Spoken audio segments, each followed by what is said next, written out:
Amis de la revue de presse africaine, bonjour et merci de votre fidélité. Une nouvelle ère s'ouvre pour la coopération douanière entre le Nigeria et le Bénin pour le bonheur des deux peuples. C'est ce qu'il faut retenir de la visite du patron de la douane nigériane au Bénin. Selon les informations relayées par BIP Radio, le patron de la douane nigériane a effectué une visite de travail à Cotonou ce 24 juillet 2023. Avec le directeur général de la douane, ils ont rencontré les opérateurs économiques et les déclarants agréés en douane, visité le port et Bénin contrôle. L'objectif, à en croire le matinal de cette visite, il s'agira de façon concrète de réfléchir sur comment promouvoir et développer les échanges commerciaux entre le Bénin et le Nigeria et de définir la stratégie pour lutter contre efficacement la fraude dans la continuité de la coopération économique lancée par les présidents Patrice Talon et Bola Tinubu. Le directeur général des douanes béninoises se rendra prochainement donc au Nigeria pour assurer le suivi des conclusions de la visite de travail de ce lundi au Bénin. Le directeur des douanes nigérianes a su les 4 vérités. Parlant toujours des relations excellentes entre le Bénin et le Nigeria, BIP Radio fait savoir que le président Bola Tinubu du Nigeria est l'invité d'honneur à la fête de l'indépendance du Bénin. Il va prendre part au défilé sur le boulevard de la Marina. C'est une première sous Patrice Talon, confesse fraternité. Longtemps habitué à la célébration des fêtes de l'indépendance sans un hôte de marque, le peuple béninois aura cette fois-ci droit à un tableau plus reluisant, se réjouit le quotidien. D'ailleurs, plusieurs quotidiens de la place annoncent que les festivités seront palpitantes au regard de ce qui se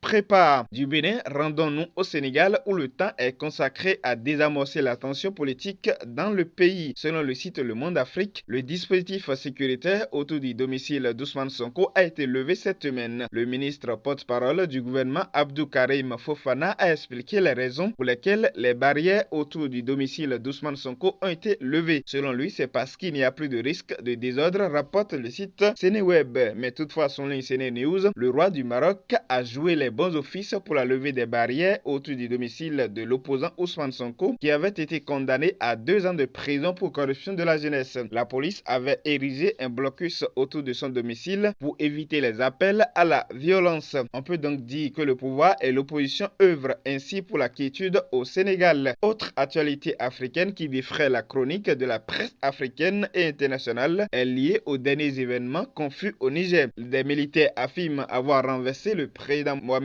Bazoum, rapporte les Échos du Niger. Selon les putschistes, cette action a été justifiée en raison de la détérioration inquiétante de la situation sécuritaire et de la gouvernance économique et sociale préoccupante qui sévissait dans le pays, informe Niger.com. Après le putsch du Conseil national de la sauvegarde de la patrie, il y a toujours un flou et beaucoup de questions qui se posent, relève aujourd'hui au Faso. En 2 ans, qu'a bien pu commettre Bazoum comme faute, ou plutôt comme parjure pour mériter d'être débarqué par les soldats, s'interroge aujourd'hui au Faso. En attendant de savoir plus, la CEDEAO et l'Union africaine condamnent fermement cette tentative de coup de putsch et invitent au rétablissement de l'ordre constitutionnel. Le nouvel homme fort du pays qui dirige désormais la junte est le général Abdourahmane Chiani, patron de la garde présidentielle qui a orchestré ce coup d'État, confirme Jeune Afrique. À la une également, sommet Russie-Afrique à Saint-Pétersbourg. Sommet Russie-Afrique vers la reconfiguration des relations, s'exclame Africa News.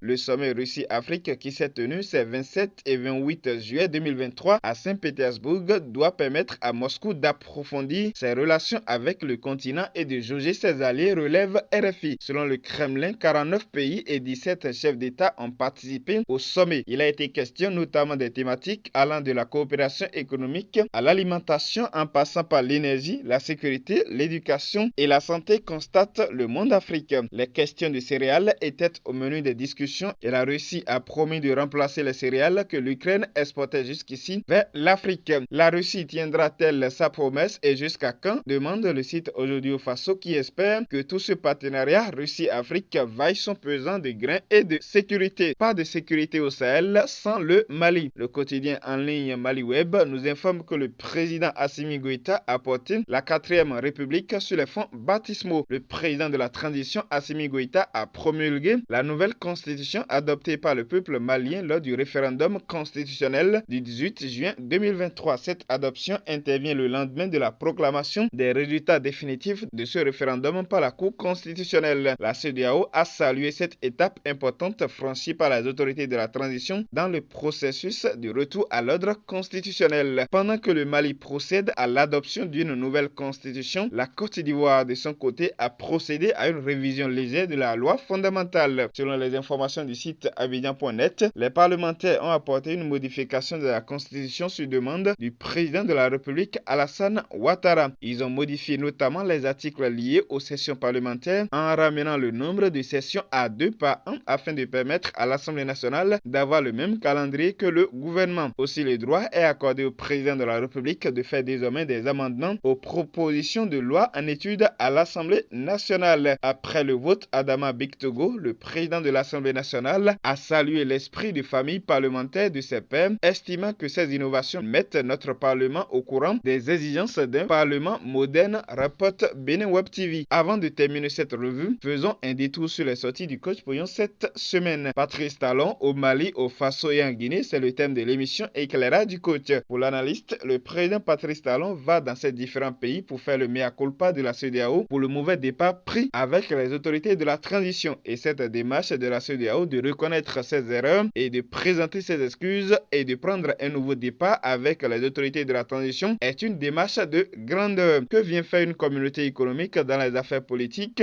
Le président Patrice Talon peut-il réussir cette mission? Les réponses claires et précises sont à retrouver dans cette émission de haute stratégie sur Coach Pouillon officiel. Revenant à son domaine de prédilection qu'est le coaching, à la suite de l'émission Que veut la femme, le numéro 1 mondial du coaching nous a révélé ce que veut l'homme dans un couple. Dans son explication, on comprend que le divorce est méconnu entre-temps en Afrique parce qu'il n'y avait pas un billet retour pour le mariage. Le mariage était quelque chose de sacré et l'éducation des enfants, garçons comme filles, contribuait à cette stabilité car la femme par exemple était éduquée à respecter et à honorer son homme. L'homme est séquentiel, c'est-à-dire fait une chose à la fois. Que comprendre par l'homme est compétition et action. Tous les hommes ont-ils les mêmes caractéristiques? Retrouvez les réponses sur Coach Pouillon officiel afin de mieux s'épanouir dans votre couple. Et c'est ainsi que prend fin cette revue de presse africaine. À la conception, Jérôme Wenceslas Kako avec Guillaume Lafont depuis le studio Comlan Bena Pouillon. Merci pour votre attention et à samedi prochain.